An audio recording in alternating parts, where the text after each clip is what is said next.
le Président, Madame la Ministre, Madame la Présidente de la Commission des Affaires sociales, Monsieur le rapporteur, mes chers collègues.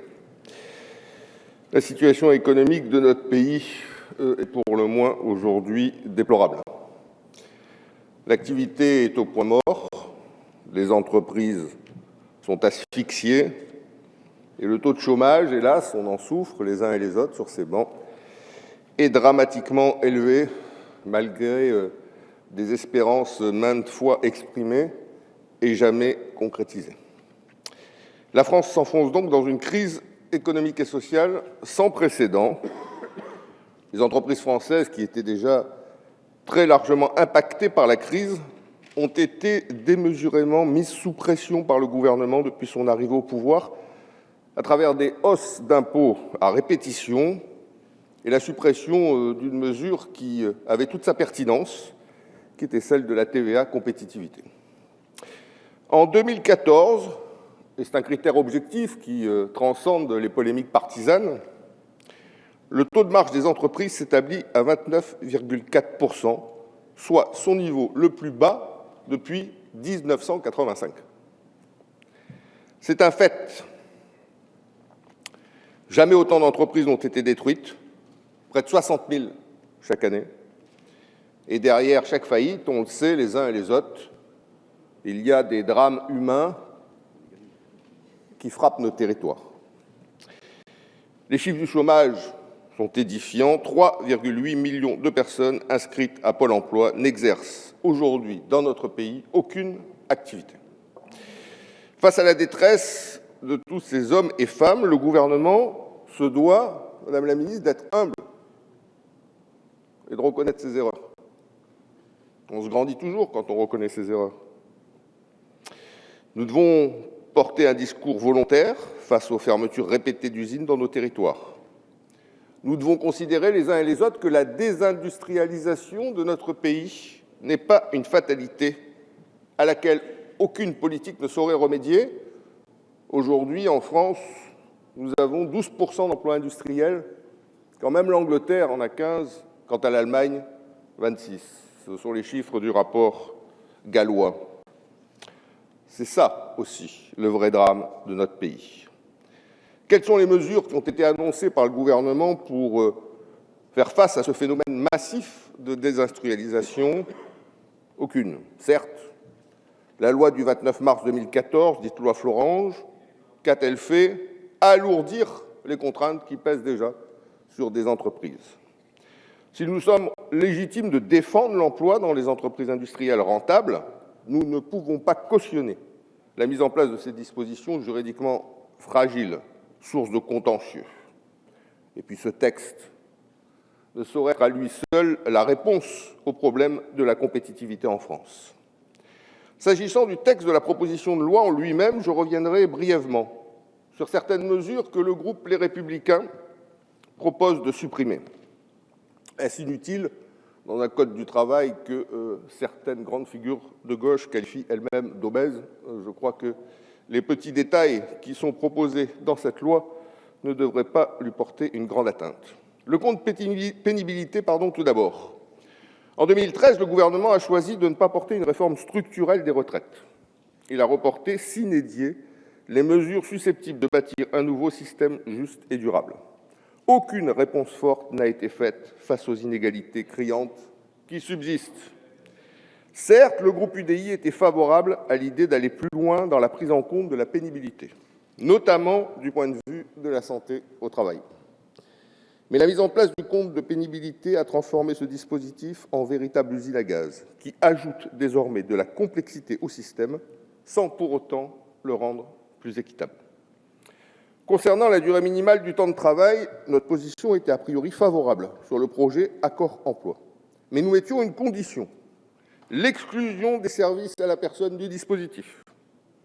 Or, aucune dérogation n'a été prévue pour les secteurs d'activité qui ont recours au temps partiel de façon structurelle, du fait de la nature et des spécificités de leur activité. Je pense ici, bien sûr, aux services à la personne et à l'aide à domicile. Ces emplois dans notre pays, et le groupe UDI ne cesse de le dire, constituent pourtant un atout précieux pour la lutte contre le drame du chômage en France. Accessibles à tous, Les emplois ne sont pas délocalisables. Ils peuvent être créés facilement et ils peuvent constituer un facteur de maintien de la population dans des zones en déclin géographique. Aujourd'hui, ce sont 2,2 millions de professionnels qui agissent sur l'ensemble du territoire national, auprès de 4,5 millions de familles françaises. Et pourtant, en juillet, pour le 12e trimestre consécutif, le nombre d'heures déclarées par les employeurs de salariés à domicile est en recul. Enfin, nous avons alerté à plusieurs reprises le gouvernement sur les effets néfastes de l'instauration d'un nombre maximum de stagiaires en fonction des effectifs salariés. Ce dispositif a comme seule conséquence de pénaliser le milieu hospitalier, les petites et moyennes entreprises ou encore les start-up, mais surtout, les jeunes. Le groupe UDI souhaite depuis plusieurs années mieux encadrer les stages, mieux protéger les stagiaires. La loi du 31 mars 2006 avait permis de réaliser de vrais progrès en faveur de l'égalité des chances et sous l'impulsion de Jean-Louis Borloo, le principe du versement obligatoire d'une gratification pour tous les stages en entreprise d'une durée supérieure à 2 mois consécutifs avait ainsi été instauré. Des abus existent, c'est vrai, et il nous faut les combattre afin de protéger les stagiaires. Mais les contraintes pesant sur les entreprises s'avèrent aujourd'hui totalement contre-productives. Vous n'êtes pas sans savoir que de plus en plus de jeunes peinent à trouver des stages, alors que ces derniers sont souvent obligatoires pour valider leur cursus. Comment pouvez-vous penser qu'accroître les contraintes sur les entreprises va les inciter à accueillir davantage de stagiaires? Certes, toutes les mesures économiques prises par le gouvernement depuis 2012 ne sont pas toutes contestables. Je n'ai pas besoin de vous rappeler que le groupe UDI prend régulièrement ses responsabilités pour voter aux côtés de la majorité les textes qui vont dans la bonne direction. Nous devons hélas constater qu'ils sont trop peu nombreux pour infléchir le cours des choses. Enfin, j'aimerais conclure en rappelant l'attachement du groupe UDI à la démocratie sociale et au dialogue social. Il constitue, à n'en pas douter, des leviers puissants pour moderniser la France et réformer son marché du travail. Ces outils de négociation, de compromis, permettent de privilégier une approche globale des questions soulevées par les imperfections de notre système et de prendre en compte toutes les dimensions de ces problématiques.